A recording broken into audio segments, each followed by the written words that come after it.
মানুষের কারণে কোনো আমল ছেড়ে দেওয়া মানসিক গীতা করবে লোক মানুষের জন্য ছেড়ে দেওয়া, মানুষ কিছু বলবে এই লজ্জায় ছেড়ে দিলাম, এটা শিরক। আবার বলে আমালুলি আজালিন নাস, মানুষ কিছু বলুক, প্রশংসা করুক, দেখুক, এই জন্য আমল কাজ করা, এটাও শিরক। এটা রিয়া, আর রিয়া শিরক। বলে আমালুলি আজালিন নাস রিয়াউন।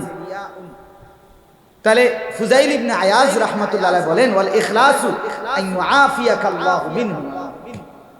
ইখলাস কি? আল্লাহর সন্তুষ্টির জন্য। ইখলাস হলো আল্লাহর জন্য কখন? যে আল্লাহ তোমাকে উভয়টার থেকে রক্ষা করছেন, এটাই হলো ইখলাস। অর্থাৎ আমি মানুষ কিছু বলবে এই জন্য ছাড়িও নাই, আমি মানুষ কিছু বলবে এই জন্য করিও না। করেছি আল্লাহর জন্য, ছেড়েছি আল্লাহ। মিথ্যা আমি বলি নাই এজন্য যে আল্লাহ নিষেধ, সত্য আমি বলেছি এজন্য যে আল্লাহ বলেছে। কথার কথা, যে কোনোটাই হোক। এই জন্য মাওলানা মাহবুব সাহেবের এই কথার কারণে বলি। সবচেয়ে বড় কথা হইল, সারা রাতও যদি বলি এখন, দুশ্মনের ষড়যন্ত্র কি পরিমাণ, মুসলমানের শেষ ইমানের শেষ ফোঁটা, মুসলমানের যুবক যুবতী, নারী পুরুষ, জওয়ান বুড়ো, ঘর পরিবার, একেবারে মানুষের ঘরে আপনার শেষ আপনার সকল কিছু, মানুষের সব কিছু আজকের পৃথিবীতে এই ইন্টারনেট এর মাধ্যমে সব কিছু নির্দিষ্ট কারো কাছে সব কিছুই রেকর্ডে সংরক্ষিত। আমার বাসা মেন রাস্তার পাশে, এটা একতলার ছাদ, ছাদের উপরে আমার কয়টা গাছ আছে, গাছ লাগানো, মানে 10-20টা গাছ। তো আমার ওই যে গুগলের যে রোডের যে দেখে, এইটার মধ্যে আমার বিল্ডিংটাও আছে, বিল্ডিংটার উপরে যে কটা গাছ আছে এটা ছবি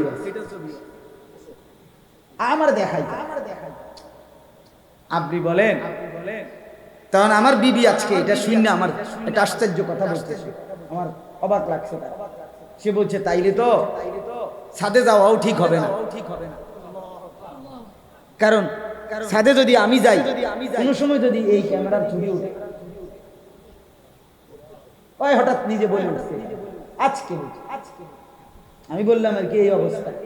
ওই যে আমার মাদ্রাসা সার্চ করলে বাইর করে ডাইরেক্ট হুজুরের বাড়ি কোনটা এটা বুঝেন। তাইলে গোটা পৃথিবী আপনার এই নেটের মাধ্যমে নখদর্পণ একদম হাতের মুঠোয়। তাহলে মুসলমানের শেষ ঈমান আমল শেষ করে দেওয়া, শেষ বিন্দু, চতুর্মুখী নীল নকশা ষড়যন্ত্র চলতেছে খুব তীব্র বেগে। এগুলা বুঝাইতে গেল আপনি বুঝতেন না, অনেক কথা বুঝতেন না। আমারে সেদিন একজন ঢাকার বড় ব্যবসায়ী, আন্তর্জাতিকভাবে সারা সপ্তাহে 2-3 দিন বাইরে যায়, বড় মাফের ব্যবসা। উনি আমার বলতেছে যে হুজুর শুধু আপনার, আমি নিজে দেখে আসছি নতুন মোবাইল আসতেছে কিছুদিনের মধ্যে, আপনি শুধু যে কোনো জায়গায় আপনার সাথে বড় একটা মোবাইল ছিল আপনাকে 4 জনের কাছে, আপনারা যে কথা বলছেন মোবাইলে না, এমনি এমনি বইয়ে যা বলছেন তার সব কিছুই ওই মোবাইলটার ভিতরে রেকর্ড হয়ে যাচ্ছে। আর এরপরে আপনাদের কথার আলোকে যা শুনতে বুঝতে বলতেছিলেন ওই জাতীয় তথ্য যা আছে, এরপরে আপনি মোবাইল অন করলে ওগুলোই আসবে। কইয়া না, মানে এখন তো হইলো আমরা কন আনিসুর রহমান আশরাফি কি ইয়াউমা তুবলাস সারাইর। আল্লাহ কোরআনে বলছে হাসরের ময়দানে আমি তোমাদের ভিতরের গোপন কথাগুলো সব বের করে দেব। ওয়া শাহিদা আলাইহিম সামউহুম ওয়া আবসারুহুম ওয়া জুলুদুহুম। আল্লাহ বলছে হাসরের ময়দানে তোমাদের কান, চোখ এবং পুরা দেহের চামড়া কথা বলবে। তো উনি আমার একটা সুন্দর কথা কইছে, হুজুর হাসরের ময়দানে হবে প্রযুক্তির সর্বশেষ অংশ, এর আগ পর্যন্ত যে দূর আধুনিক হওয়া দরকার কাছাকাছি, কিয়ামতের আগ পর্যন্ত ওদ্দুর আল্লাহ পৌঁছাবে। নাইলে মনে করেন আমরা চালাইতাম গরুর গাড়ি, হাসরের ময়দানে হঠাৎ গিয়ে দেখবেন বিমান, এরকম ব্যবধান হইতেন। বুঝছেন হিসাব, এতটা ব্যবধান হবে বুঝার ক্ষেত্রে। হ্যাঁ, তাইলে আমার বলার উদ্দেশ্য এটা না, আমি ওইটা নিয়ে বলবো। দুশ্মন তার ষড়যন্ত্র করবে, আমি বললেও করবে, আমি না বললেও কি করবে। কিন্তু দেখার বিষয় হলো রবের আসমানওয়ালা আল্লাহ তাআলা তার দ্বীন হেফাজতের দায়িত্ব নিছেন কিনা? কোরআন সংরক্ষণের দায়িত্ব কার? আল্লাহ বলেন আমি নিলাম। অতএব দুশ্মনের ষড়যন্ত্র যত নিখুঁত, যত গভীর হোক না কেন, এটা মনে রাখতে হবে তার বিকল্পে আল্লাহ তাআলার কৌশল তার চাইতে অনেক ঊর্ধ্বে। ওয়া মাকারু ওয়া মাকারাল্লাহ আল্লাহু খায়রুল মাকিরিন। আল্লাহ বলে বেঈমান ষড়যন্ত্র করে আর আমি আল্লাহ কৌশল করি, আর আমি হচ্ছি সবচাইতে বড় সর্বোত্তম কৌশলকারী। তোরা নাফরমানের 70 বছরের আধুনিকতা প্রযুক্তি আমি এক ফুৎকারে উড়াই দিতে পারি, এক ফুৎকারে উড়াই দিতে। এই জন্য আমি বলতে চাচ্ছি একটা জিনিস, এই মাদ্রাসাটা দেখা মূলত আমি কথাটা বলছি, এই কথাটা বলতে চাচ্ছি। অর্থাৎ সারা বিশ্বে মুসলমানদের বিরুদ্ধে এগুলো সব আপনাদেরকে বলাও যাবে না, নিজেদের নিরাপত্তার জন্য বলা যাবে না। কিন্তু এগুলো শুনলে মাঝে মধ্যে এমন হতাশা লাগে, ভয় লাগে, হায় হায় আর বাঁচবো কয়দিন, আর টিকবে কয়দিন। কিন্তু আবার দেখি যে বাংলাদেশের হালাত হলো প্রতিটা গলিতে গলিতে, রন্ধ্রে রন্ধ্রে আল্লাহ তাআলার কুদরতে ছোট ছোট ছোট ছোট অসংখ্য মাদ্রাসা। এই মনে যেন 5 বছরের ভিতরে ম্যাজিক হারে বাইরে গেছে। এটার কারবারটা কি? এটার কারণটা কি? এনে কি দরকার লাগবে মানুষের? কথা বোঝেন না? মালাই বাঙ্গরা কি মাদ্রাসা নাই? কথা বলেন না। মালাই বাঙ্গরা মাদ্রাসা আছে কিনা বাজারের উপরে? এনে কি দরকার? হ্যাঁ, রব্বুল আলামিন বলছে আমিও একদম নিখুঁত ভাবে আমার জমিনটাকে, আমার বান্দাদের ঈমান আমলের আখিরি হেফাজতের জন্য আমিও মাদ্রাসা, কোরআনের ঘর, জায়গায় জায়গায় ছোট্ট ছোট্ট ক্যাম্প, আমার ঈমান রক্ষার ক্যাম্প, যেন ঘূর্ণিঝড়, বন্যা, জলোচ্ছ্বাস, টর্নেডোতে যেরকম বিভিন্ন জায়গায় ভবন রেডি থাকে, আমি আল্লাহ আগের থেকে ঈমান আমলের পাহারাদার হিসাবে ঘর প্রত্যেক গ্রামে গ্রামে গলিতে গলিতে আমিও রেডি করতেছি। ঠিক আছে, কোন সন্দেহ? প্রয়োজন পরিমাণ লোক গ্রামকে গ্রাম রেডি হয়ে যায় দুশ্মনের মোকাবেলার জন্য, বেঈমানের মোকাবেলার জন্য। সমান সমান দরকার না, কখনোই দরকার না, সমান সমান হইতে হবে। আল্লাহ তাআলার একটা হিসাব আছে। আমার কাছে একটা বই আছে, হিসাবুল কোরআন, কোরআন শরীফের অঙ্ক, মানে কোরআনের অঙ্ক। ওইখানে আল্লাহ তাআলা কোরআনে কিন্তু অনেক যোগ বিয়োগ পূরণ ভাগ আছে, বুঝছেন না? বিয়োগ আছে, যেমন ওয়ালাকাদ আরসালনা নূহান ইলা কওমিহি ফালাবিসা ফীহিম আলফা সানাতিন ইল্লা 50 আমান। এই যে এই বিয়োগ আল্লাহ বলছেন নূহ আলাইহিস সালামকে আমি পাঠিয়েছি তার কওমের কাছে, তিনি তাদের মধ্যে ছিলেন 1000 বছর 50 কম। তাহলে 1000 এর থেকে 50 কি দিবেন? বিয়োগ দিবেন, 950 বাড়িব। এই যে কোরআনের বিয়োগ। এরপরে আছে মুসা আলাইহিস সালামকে আমি আল্লাহ তাআলা বলছি 30 দিন তুর পাহাড়ে আইসা থাকতে, এরপরে ওয়া আতমামনাহা 10, এটারে আরো 10 দিন দিয়া বাড়াইছি, পূর্ণ করছি। এবার আরো 10 দিন যোগ করবেন, তো কত হইব? 40। এই যে যোগ, কোরআন শরীফে কি আছে? যোগও আছে, বিয়োগও আছে, এরকম আছে।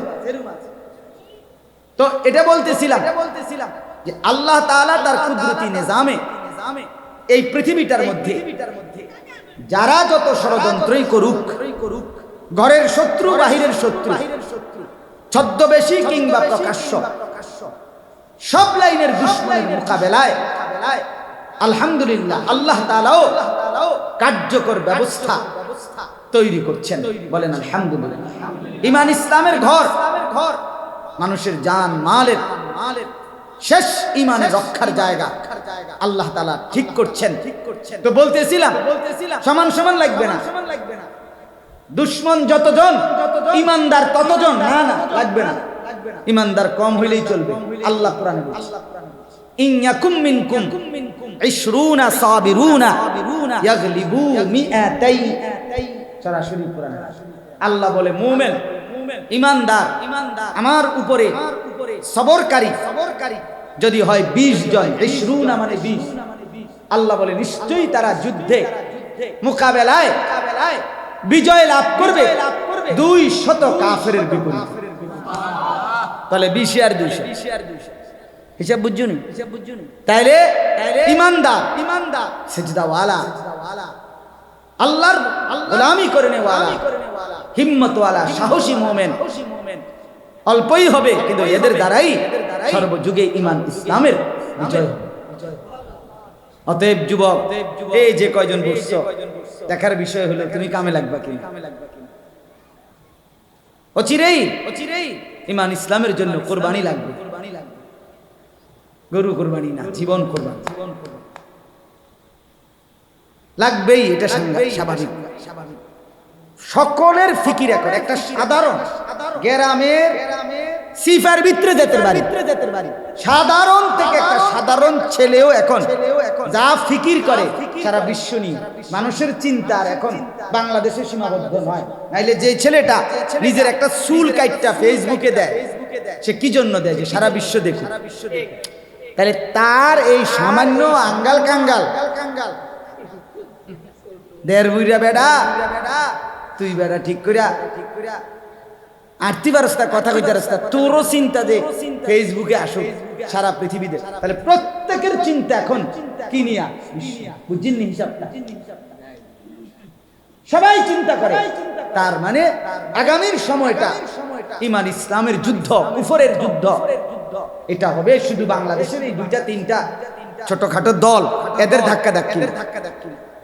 সারা পৃথিবী ব্যাপী একদিকে ঈমান, একদিকে কুফর, একদিকে মুসলমান, একদিকে বেঈমান, এই মুখোমুখি। শুধুমাত্র অস্ত্রের যুদ্ধ না, অস্ত্রের যুদ্ধ বলেন, মনস্তাত্ত্বিক যুদ্ধ বলেন, বুদ্ধিবৃত্তিক যুদ্ধ বলেন, কলমের যুদ্ধ বলেন, জ্ঞানের যুদ্ধ বলেন, সর্বদিকে ইনশাআল্লাহ। এদিকেও ওলামায়ে কেরাম এবং বিবেকবান দ্বীনদার মুত্তাকি মানুষ এদিক থেকেও ঈমান ইসলাম রক্ষার বিশ্বব্যাপী প্রস্তুতি নিচ্ছে। বেঈমানও ঈমান ইসলাম ধ্বংসের বিশ্বব্যাপী প্রস্তুতি নিচ্ছে। মোকাবেলা হবেই, ঈমানদার জিতবেই। কোন সন্দেহ?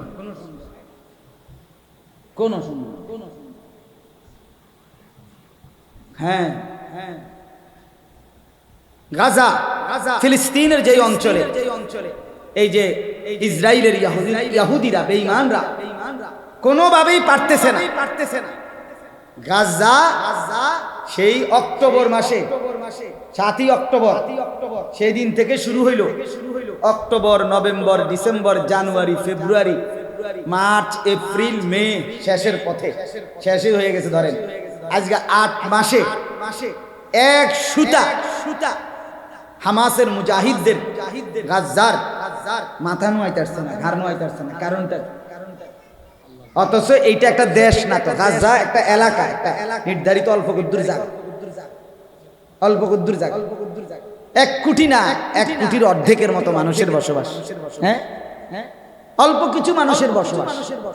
কিন্তু এদের সারা ইউরোপ, বিশেষ করে আমেরিকা, ইউরোপ সাপোর্ট দিচ্ছে।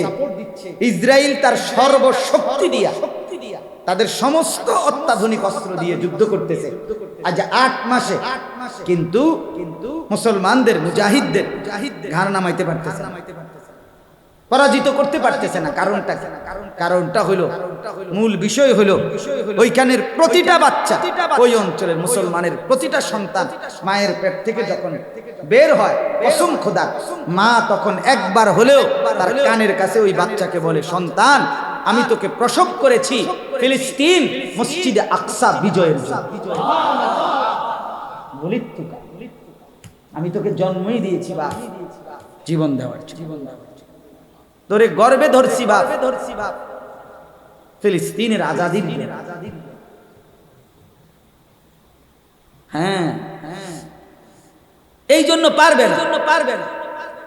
একেবারে মাটির সাথে সমান করে দিয়েও পারবে, হাঁটতেই হবে, একটু সময় লাগবে। ইসরায়েল হারবেই, কোনো সন্দেহ নেই। মানুষের সত্তাগত একটা কথা মনে রাখতে হবে, বাহ্যিক বেশভূষা, যুবক ভাই তোমরাও শোনো, বাহ্যিক বেশভূষা মানুষ পরে গ্রহণ করে, কিন্তু ঈমান ইসলাম আল্লাহকে মানার যোগ্যতা এটা আল্লাহ তাআলা সত্তার ভিতরে, অস্তিত্বের ভিতরে দিয়েই পৃথিবীকে ভূষিত। এজন্য ফিতরাত ইউলাদু আলা ফিতরাতিন, ঈমানকে মানা, আল্লাহকে মানা, ইসলামকে মানার জন্মগত যোগ্যতা দিয়েছে আল্লাহ তাআলা মানুষের ভিতরে। এই জন্য আলগা যেটা আসে, মনে করো আজকে হয়তো তুমি মোবাইল দেখা কোনো বন্ধুর আড্ডায়, নারীর আড্ডায় এমনি এমনি তাংফাং করে করে হয়তো একটু সদরবদর হয়ে গেছো, কিন্তু সত্তার ভিতরে, জাতের ভিতরে কি আছে? ঈমান, ফিতরাত আছে, সত্তার ভিতরে ইসলাম আছে, প্রকৃতগতভাবে সৃষ্টিগতভাবে আল্লাহ দিয়ে বুঝ করে বানাইছে। সত্য যদি ধাক্কা দেওয়া যায় যুবকের দিলে, ইনশাআল্লাহ বাইরের এই খোলসটা বেরিয়ে পড়ে সেই সত্যিকার মুজাহিদ হবে। আমি তো এই আশা করি ইনশাআল্লাহ। সারাদিন সবসময় যে বলি শুধু ফুলাইনে লেগেই বলি, খেলে আমার একটা বুঝ, এটা এ বাইরের ইডি যাবে যাবে চলে যাবে, এই চুলের ফ্যাশন, হ্যাঁ প্যান্ট, এই নারীর দৃশ্য, অশ্লীল ছবি বেশি দিন যাবে না, বেশি দিন চলবে, কারণ এই প্রযুক্তি, এটা বড় মোবাইল, এটা কোনো আজ থেকে 500 বছর আগের থেকে আসে নাই, কাজে এটা আগামী 500 বছর থাকবে তার কোনো নিশ্চয়তা, কিন্তু মানুষ থাকবে, যুবক থাকবে, আমি কিংবা তুমি না থাকলাম পরবর্তী জেনারেশন থাকবে। কথা বলেন না কেন? যাই হোক, এটা একটু কঠিন হয়ে গেছে কথা, মানে সব আবেগে বললাম আসলে, এই জন্য বলছিলাম যে এগুলো বললে মুশকিল, কিন্তু বাকি বিষয়টা হলো এটা বোঝানো সহজ। বাংলা কথা হইলো ইসলাম হারবে না, আল্লাহর দ্বীন মিটবে না, ঠিক কিনা বলেন না কেন? এটা দেখার বিষয় হলো বন্ধু বাপ আমনে কামে লাগজিন, অচিরেই আলো আর অন্ধকার পার্থক্য হয়ে যাবে। আমরা ভাগ হয়ে যাব। এখনকার যেই আমরা যেগুলোর লইয়া মনে করছি আমরা বাগাবাগি, হ্যাঁ আসলে এগুলো কোনো বাগ না।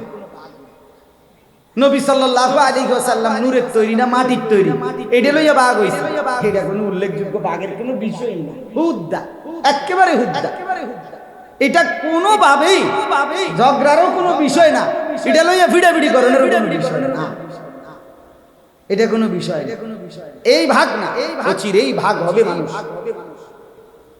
একদল কুফরের পথে, মুশরিকের দলভুক্ত, দাজ্জালের দলভুক্ত হয়ে যাবে, আর একদল এই চূড়ান্ত বিপদের মুহূর্তেও ঈমান রক্ষার জন্য নিজেদের জীবন বাজি দেবে। এই দেখবেন আপনারা মরে গেল, এরা মরে গেল, এদের পরের সন্তানরা দেবে। আমাদের কোনো না কোনো এক গ্রুপের মুখামুখি দাজ্জাল, হয় আমাদের সামনে, নয় আমাদের সন্তানের সামনে। তো আমারও তো সন্তান আছে, 7 বছর 2 বছর, তাগো সামনে। এই জন্য আপনাদের কবুল, এই আপনারা যারা আলেম ওলামা আছেন, যদি ইসলামের জন্য কিছু করতে হয় তো আগের চাইতো আরো বেশি মজবুতির সাথে, হিম্মতের সাথে, মেহনতের মাধ্যমে, রাত দিন একাকার করে বরাবর কইরা মেহনত করতে। যদি ফিকির হয় দিলের মধ্যে ইসলামের ক্ষেত্রে, আরেকটা হইলো ওয়াজ করছি 10 লাইন ঠিক মতো উঠলো কিনা মোবাইলে, হ্যাঁ টুপিটা কোনো বেহা হইয়া গেল নি, কোটিটা মনে কোনো লড়ে নি, যাইবার আগে উঠতেছি দোয়া করবেন, গাড়িতে উঠছি দোয়া করবেন, হ্যাঁ ড্রাইভিং সিটে বসিলাম দোয়া করবেন, প্রত্যেক সেকেন্ড মোবাইলে। তো এই প্রদর্শনী ওই আমি এই ডকেরই থাকবেন, আমরিতে তেমন কোনো কাম নেই, আমরিতে কোনো কাম হতো, হ্যাঁ মেহনত করতে হবে। যুবক ভাই এখন আর আগামী সময়টা ভাত মাছের যুদ্ধ, ইমানের যুদ্ধ। আমার বাবা আপনাদের কবুল, যারা তাদের ছেলেকে বঞ্চিত করলেন, আপনিও কষ্ট পাবেন, সন্তানও কষ্ট। এই যারা ছেলেটাকে মাদ্রাসায় পড়াইলেন না, কোরআন শিখাইলেন না, দিন শিখাইলেন, মেয়েটাকে পর্দা দিয়ে যাইতে পারলেন না, বাড়িটার মধ্যে পর্দার পরিবেশ দিয়ে যেতে পারে, বাড়িটার মধ্যে মাঝখান বরাবর একটা রঙিন টেলিভিশন থুইয়া আপনি কবরে গেছেন, মনে রাখেন আপনি আপনার ফ্যামিলিটারে জাহান্নামের উপরে দিয়েই গেলেন। আর এরা জাহান্নামে যাইব, আর আপনারে বেহেশতে হতাইয়া থুইয়া, জি না, আপনারে লইয়েই যাবে, লইয়েই যাবে, লইয়েই যাবে, আমনেরে লইয়া যাবে। বলবে আব্বারে লগে দেন, আব্বা আমাকে লাগে জীবনটা কষ্ট করছে, একসাথে আমরা ফিডা না খাইলে কেমনে হয়? কেমনে হয়? আব্বার কষ্ট, আব্বা মৃত্যু পর্যন্ত আব্বাই টেলিভিশনের বিল, বিদ্যুৎ বিল, ডিশের বিল আব্বা, আমার আব্বাই দিয়ে গেছে। এত বড় মহান বাপ, এত বড় মহান বাপ, এবারে ছাড়া জাহান্নামে ছাড়া যা। ইন্না আতানা সাদাতানা ওয়া কুবারাআনা ফাআদাল্লুনাস সাবিলা। নাফরমান কিয়ামতের ময়দানে বলবে, জাহান্নামী বলবে রব্বুল আলামিন, আমি আমার বড়দেরকে, আমার নেতৃস্থানীয়দেরকে, তাদেরকেই তো অনুসরণ করেছিলাম, তারাই তো আমারে গুমরাহির রাস্তা ধরায় দিছে। আমি তো নিজ চোখে দেখছি মাওলা, আমার আব্বা বিড়ি খায়, তাহলে আমি বিড়ি খাবো না তো কেন খাবো না? আমি তো দেখছি মাওলা, আমার আব্বা কথায় কথায় গালি দেয়, আমি গালি দেব না কেন? আমি তো ছোট্ট বয়স থেকে দেখছি আমার আব্বা মা, আমার ভাই বোন আমার ঘরেই রঙিন টেলিভিশনে নর্তকীর নাচ, সিনেমা নাটক দেখছে, তো আমি একজন দেখব না কেন? কেন দেখব না? আমার আব্বারে দেখছি শেষ বয়সে চা দোকানে বসে বসে বিড়ি খাইতো আর বন খাইতো, আর রঙিন টেলিভিশনে নর্তকীর নাচ আর নাটক সিনেমা দেখতো, তো আমি ওইটা করব না কেন? কথা বলেন না কেন? ইন্না আতানা সাদাতানা ওয়া কুবারাআনা ফাআদাল্লুনাস সাবিলা। আল্লাহ তারাই তো আমারে পথভ্রষ্ট করে দিয়েছে। আমি তো আমার আব্বারে দেখছি পাঞ্জাবি, আমি তো আমার আব্বারে দেখছি টুপি, আমার আব্বা জীবনে কোনোদিন পান খায় নাই, আমিও জীবনে কোনোদিন পান খাই নাই, না জায়েজ না, কিন্তু আমার আব্বারে আমি দেখি না। কথা বুঝছি না? আমার মারে আমি দেখি না, তো আমি তো দেখছি, যে শিখছি আমার আব্বার থেকে। আমার আব্বা জীবন ভর মসজিদের ইমামতি করছে, আমরা আজও মসজিদে জুমা পড়াই। এই ব্যস্ততার ভিতরেও জুমা ঠিক আছে। সকালবেলা জুমার দিন উঠতে কষ্ট লাগে, মাঝে মাঝে মন চায় জুমা ছেড়ে দিই, যে আগে আগে উঠতে লাগে জুমার দিন, কিন্তু আমার বাবা যে বংশের যেটা ঐতিহ্য আর দিনের খেদমত, ছাড়বো কেন? এই জন্য আপনাদের কাছে অনুরোধ করলাম, এই মাদ্রাসাটা এতটা আমি আরো আলাউদ্দিন ভাই বলছি পর্যন্ত, বুঝি দাওয়াত দেওয়ার জন্য আর জায়গা পাইছেন না, সব সময় তো রাস্তার লগে আইছেন, একটু ভিতরে আইন, ভিতরে আইসা ভালো লাগছে, আলহামদুলিল্লাহ। যিনি, ওনার নাম কি? ইমরান, হ্যাঁ, জনাব ক্যাপ্টেন ইমরান চৌধুরী, এই ভাইজান আমার সাথে, আমাদের সাথে এই বছর ইতিকাফ করছে। আমার শায়েখ আল্লামা মুফতি মুশতাকুন নবী কাসিমি হযরত দামাত বারাকাতুহু, ওনার সাথে আমরা ইতিকাফ করছি। এক মসজিদে আমরা প্রায় 1200 থেকে 1300 লোক ইতিকাফ করছি। বিশ্বাস হয়?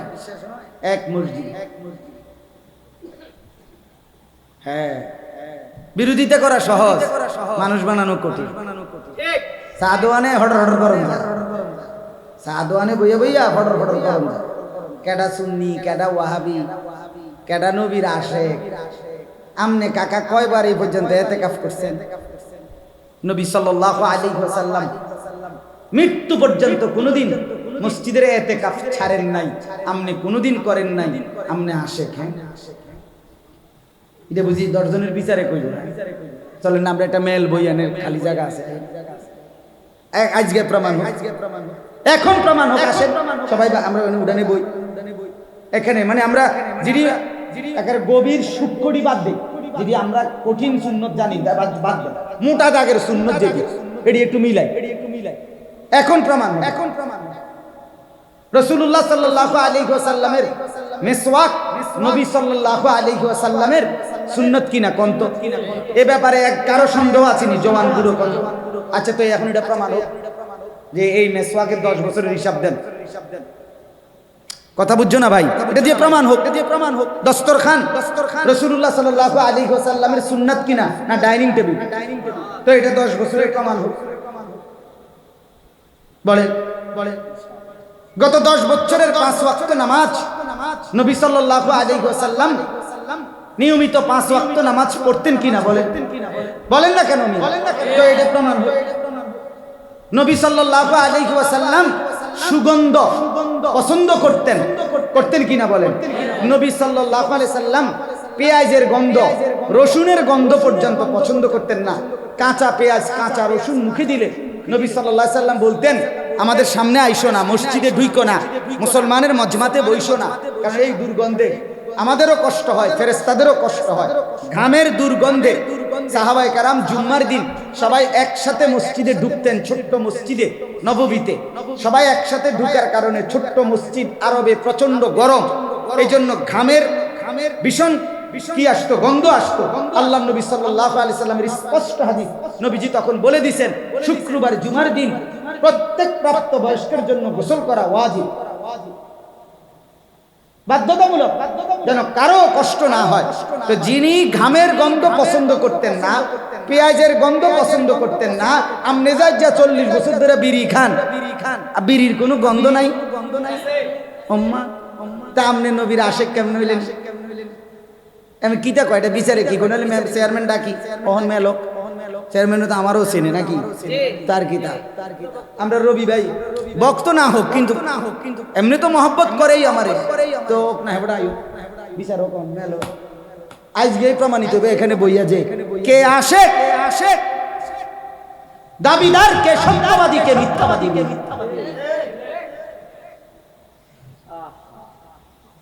রাসূলুল্লাহ সাল্লাল্লাহু আলাইহি ওয়াসাল্লামের ভালোবাসা, এটা কি নবীজি সাল্লাল্লাহু আলাইহি ওয়াসাল্লামের তরিকা অনুসরণের দ্বারা প্রমাণিত হবে কিনা? তো সেটা প্রমাণ হোক। হাইরা গেলে জুতার বাড়ি নিলাম, অসুবিধা কি? যে কয়বার বলেন এই কয়বার বটনি লাগাম কানে ধরে বলেন। এই জন্য বাপ, যুবক ভাই তোমাদেরকে বলি, ধোকা খাবা না। জিন্দেগি মানে খিচুড়ি না, জিন্দেগি বিরারির ফোটলা না, জিন্দেগি এখানে শেষ না বাপ। মরে গেলে যদি সব শেষ হয়ে যাইতো তো তুমি বাচ্চা যাইতা, আমিও বাচ্চা যাইতাম, কারণ ত্রুটি বিচ্যুতি তোমারও আমারও। কিন্তু মরে গেলে তো শেষ না, মরে গেলে শেষ, মরে গেলেই জীবন। না, মরে গেলেই মূলত জীবন। ওয়া ইন্নাদ দারাল আখিরাতা লাহিয়াল হায়াওয়ান। আল্লাহ বলছে, বান্দা শোনো, নিশ্চয়ই আখিরাতের জীবন, আখিরাতের ঘর, সেটাই জীবন। এজন্য মানুষ জীবন পাবে কখন? মরবে যখন। আল্লাহর অবাধ্য সে বেঁচে নাই। ঢালকানগর হযরত কি বলছে জানেন? আরো সাংঘাতিক কথা, এখনো সে বেঁচে নাই। যদি বলেন না হয়তো মরে না, আমরা দেখছি আরে, তাইলে সে মানুষ হাঁটে না, জন্তু জানোয়ার হাঁটে, হয়তো বেঁচে নাই। আর যদি বলেন না বেঁচে আছে, তাইলে মানুষ হিসাবে বেঁচে নাই। সে জীবনে গোলামি নাই, সে মানুষ না। যার কপালে সেজদা নাই, সে মানুষ হিসাবে বেঁচে নাই। ফজরের নামাজ যে পড়ে না, সে মানুষ হিসাবে জাগে না। আল্লাহর গোলামি যে দেয় না, এশার নামাজ যে পড়ে নাই, সে মানুষ হিসাবে ঘুমায় নাই। মানুষ মরে গেছে সে, কারণ হায়াত জীবন, বেঁচে থাকা আল্লাহর হুকুম মানার মধ্যে, রাসূলুল্লাহ সাল্লাল্লাহু আলাইহি ওয়াসাল্লামের হুকুম মানার মধ্যে। এই জন্য বাপ ধাক্কা ধাক্কি না, এই ছোটখাটো ধাক্কাইয়ের না ধাক্কাইয়া মুসলমানের প্রতিটা বাচ্চা কিভাবে আল্লাহর দ্বীন শিখবে, প্রতিটা নারী জোয়ান। এখন আর শুধু বাচ্চা পড়াইলে হবে না রে বাপ, বিশ্বাস করেন, বুড়ো মানুষ শিখতে হবে, জোয়ান মানুষও শিখতে হবে, নারীরাও শিখতে হবে, পুরুষরাও শিখতে হবে।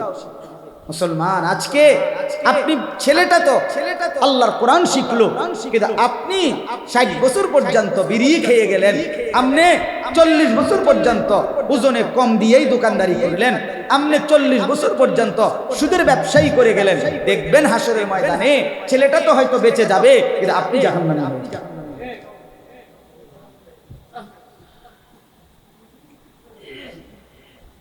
এই আপনাদেরকে বললাম, এই জন্য মাদ্রাসাকে কদর করে। মাদ্রাসা উম্মতের পাওয়ার হাউস, বিদ্যুতের পাওয়ার স্টেশন। পাওয়ার স্টেশন থেকে সর্বত্র বিদ্যুৎ সরবরাহ হয়। যেখানে মাদ্রাসা হয় ওই জায়গা থেকে উম্মতের ঘরে ঘরে ঈমান ইসলামের বিদ্যুৎ সরবরাহ হয়। যেন মাদ্রাসার বিরোধিতা করা ঠিক না, মাদ্রাসার পক্ষে থাকে।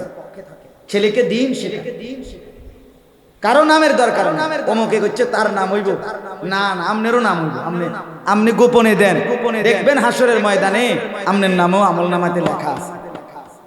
আপনার নেকি না দরকার, আমি নাম দিয়ে কিনবেন। আল্লাহ আমাদেরকে বুঝার তৌফিক দান করে। চলেন বাপ, আমি এতক্ষণ এতগুলো কথা সব মাহবুব সাহেবের কথার বরকত আল্লাহ কবুল করে। ওই এক কথা আমার সুন্দর লাগছে, আমি এটা আসলে মুফতি শফি রহমতুল্লাহ আলাইহি বলছেন, যিনি কথা বলেন তার কথায় খেয়াল করবা, 2 মিনিটের জন্য হইল হতে পারে সেখান থেকে কোনো মণিমুক্তা পেয়ে। ও এই কথাটা সুন্দর বলছে, তালিব ইলম আমরা মাদ্রাসায় পড়ার বরকতে আমগো একটা না একটা ফদ আছে, আমরা একটা না একটা কি আছে, আমরা কেউ বেকার করতে পারতাম না। কিলে বেকার করবেন? আমি মুয়াজ্জিনি করি, আপনি বেকার করবেন কেন? আমি ইমামতি করি, আপনি বেকার বলবেন কেন? আমি মসজিদের খাদেম, আপনি আমারে বেকার বলবেন কেন? কথা বলেন না কেন? কিন্তু জেনারেল লাইনে বেকার বলে কিনা বলেন, বেকার আছে কিনা বলেন। আপনি কিন্তু হিসাব লন না, বাংলাদেশে যদি এখন নেটে সার্চ দেন বাংলাদেশে কত কোটি বেকার, খবর নেন না? হ্যাঁ, এই জন্য দিন মানুষকে ঠকায় না, আল্লাহর কোরআন মানুষকে ঠকায় না, দুনিয়াতেও না আখিরাতেও। আল্লাহ আমাদেরকে বুঝার তৌফিক দান করে। প্রত্যেকেই এই মাদ্রাসাটাকে আপন করে নেন, বলেন ইনশাআল্লাহ, বলেন ইনশাআল্লাহ। আপনাদের ছেলেকে পড়াইয়ে, কমপক্ষে সন্তানটাকে দাজ্জালের হাতে তুলে দিয়েন, সন্তানটাকে জাহান্নামের রাস্তায় ধরায় দিয়েন না। আপনি তো কষ্টই করছেন, বাড়ি করে দিচ্ছেন, জমি কিনে দিচ্ছেন, জীবনটা শেষ করে ঘাম ঝরাইয়া, আহা, কিন্তু ছেলেটা নামাজ পড়ে না, রোজা করে না, সারা রাত মোবাইলে ছবি দেখে, নাচ গান, ঘরের মধ্যে সারা রাত রঙিন টেলিভিশনে নর্তকীর নাচ চলে। আহারে চাচা, আহারে বাপ, হাই বিদেশি বন্ধু, তুমি কিসের জন্য জীবনটা শেষ করি? 28 বছর আমি এবারও রমজানের উমরায় দেখছি, আহারে 32 বছর ধরে জিদ্দা আমার এরম ভাই যে হুজুর আছে 28 বছর ধরে বিদেশ, তলে যে 17-18 বছর বয়সে গেছে, এর আগে তো গেছে না, তো 6 বছর বয়সে গেছে না বিদেশ। 17-18 বছর বয়স যাওয়ার পরে যদি এরপরে যে 30টা বছর, তাহলে 30 আর 18 কত, তাহলে আর তার হায়াতের কি রইল? আর বুঝেন না কথাটা? হিসাবটা বুঝিনি, তার জীবনের আর রইল কি? সুখ আর কি? হে আর কোন বছর সুখ করবে? 68 বছর বয়স, 68 বছর না না, হে সুখ করবো কোন, জিরাইব কোন বছর? বেচারা অবসর নিবে কখন? আমার এই প্রবাসী ভাই, আমি তো প্রবাসীদের কষ্ট নিজ চোখে দেখছি না। এই উমরার সময় তো প্রবাসীদের রুমে গিয়া বয়ান করছে, ওরা মরে জড়াই ধরে অনেক কাঁদছে, দোয়া চাইছে, বলছি হুজুর 8 বছর বিদেশ করি, কোনদিন একজন ভালো ডাক্তার শরীরে কোনো রোগের জন্য কোনোদিন দেখাই নাই। এইবারও বলছে এক ছেলে, হুজুর আমি কোনোদিন দেখাই নাই, কারণ দেখাইলেই 10-12 হাজার 15 হাজার টাকা যদি খরচ হয়ে যায়, তা আমি বাইরে টাকা পাঠাবো কেন?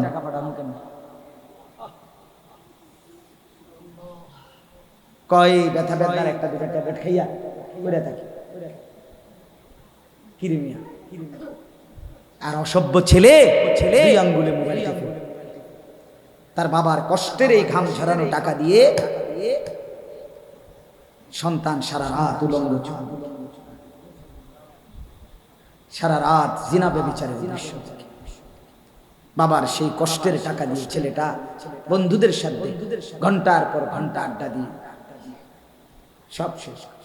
মহিলাটা বাজারে গিয়া সবগুলো টাকা স্বামীর শেষ করে দিয়া কিচ্ছু বোঝে না। 12 টাকার মাল 48 টাকা দিয়ে, 20 টাকার মাল 100 টাকা দিয়ে, 2 হাতে মোবাইল, বড় মোবাইল, কথাবার্তার ঢং, স্বামী বিদেশ, আর কি হ্যাঁ ব্যবসা ভিতর না, ব্যবসা ভিতর না, টাকা আছে মানে ভ্যানিটি ব্যাগ ভরা টাকা, এটিএম কার্ড আছে, ব্যাংকের অ্যাকাউন্ট আছে, খালাস।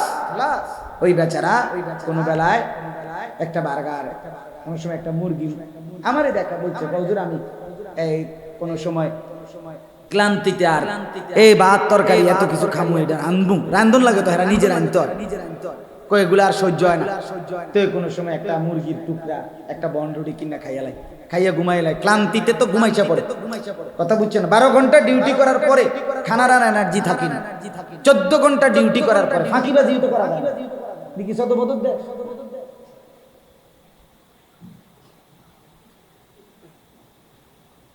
সৌদি আরবে তো আমি যে কয়বারই গেছি, সৌদি আরবে ট্রাফিক, এই গাড়ির ড্রাইভাররা যেই ভয়টা পায়, আজরাইলেও তো এত ভয় পায় না, আজরাইল মালাকুল মউত এত ভয়ানক, এত ভয়ানক।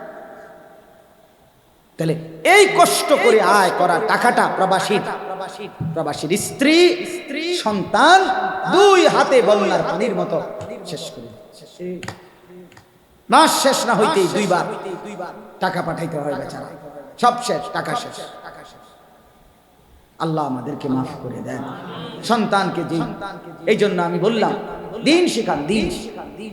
প্রবাসীদের কথা বলার একটা উদ্দেশ্য আছে, ওই যে এই মোবাইলগুলোর কারণে ওরা যে রেকর্ড করে, এই প্রবাসীরা খুব শুনে,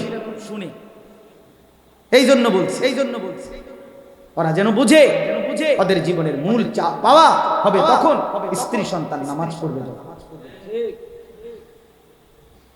স্ত্রীর যদি চরিত্র না থাকে, ছেলের যদি চরিত্র না থাকে, হায় বাপ তোমার 28 বছর বৃথা,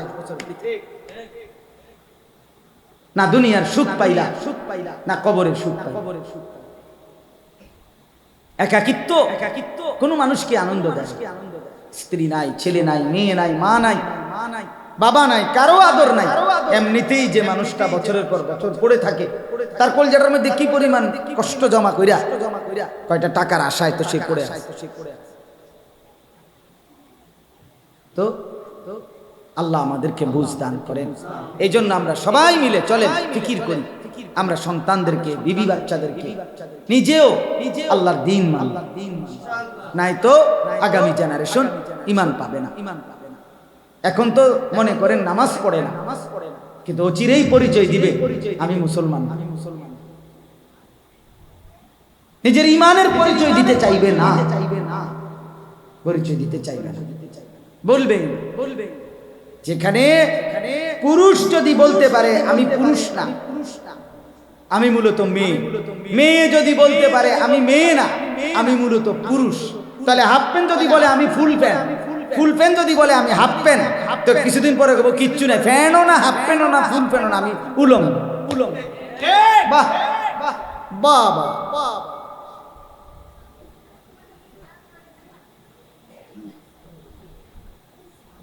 আপনারা জানেন না, এগুলো তো নওজোয়ান আলাদা পাইলে বলতাম, মুরব্বীদের সামনে বলাও সম্ভব না।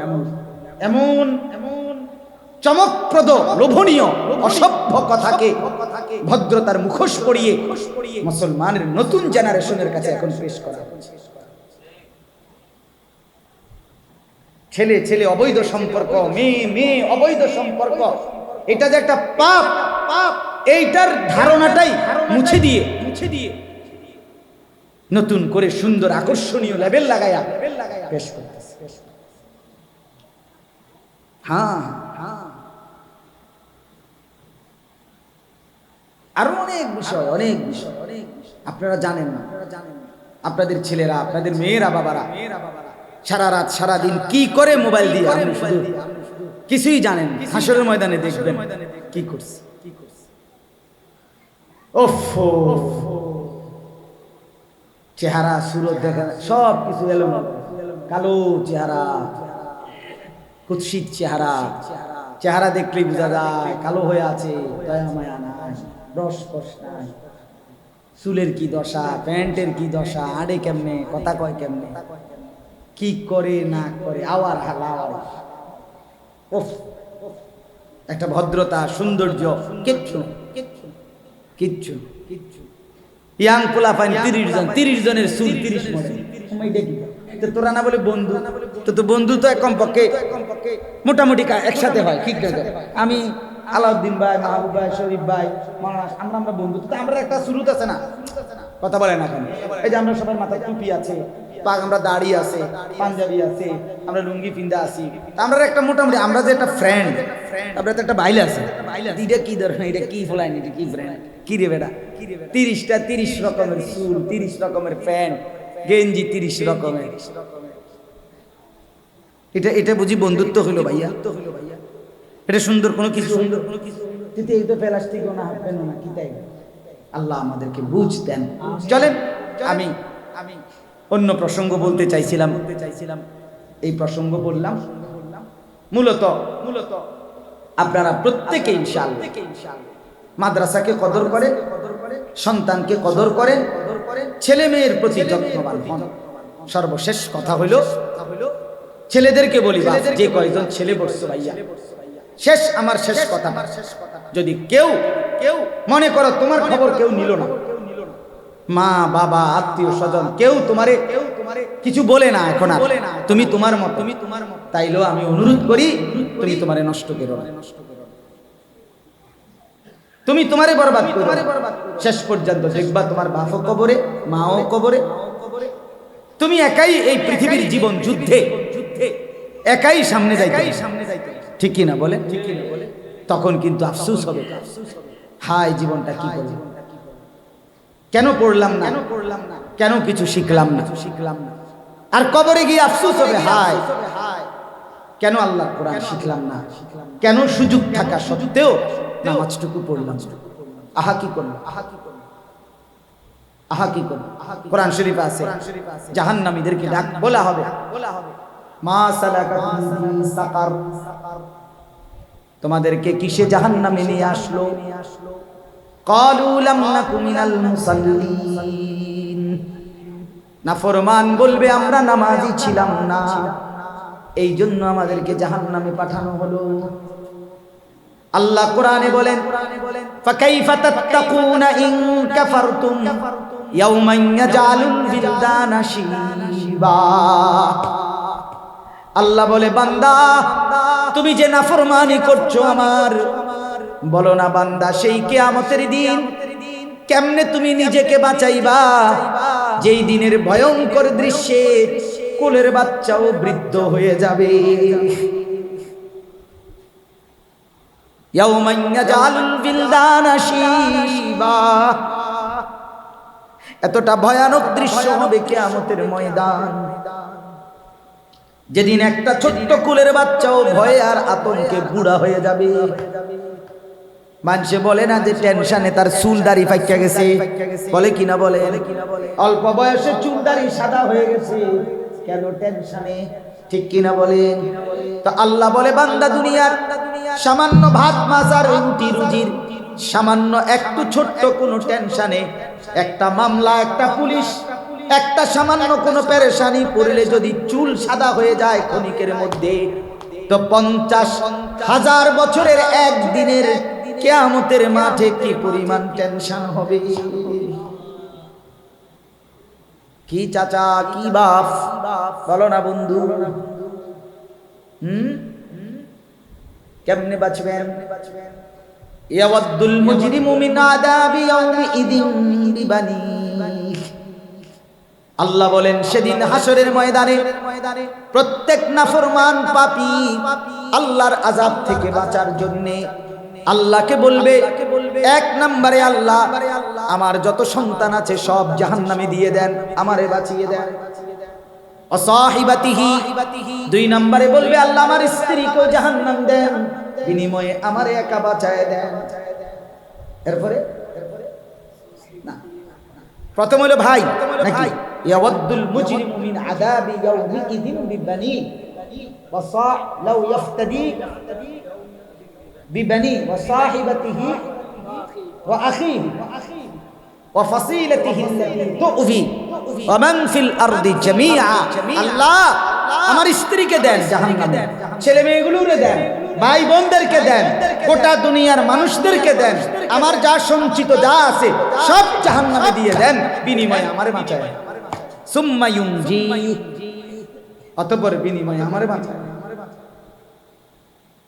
সব নিয়ে নেন, যা আছে সব আছে সব। আল্লাহ আমাদেরকে মাফ করে দেন।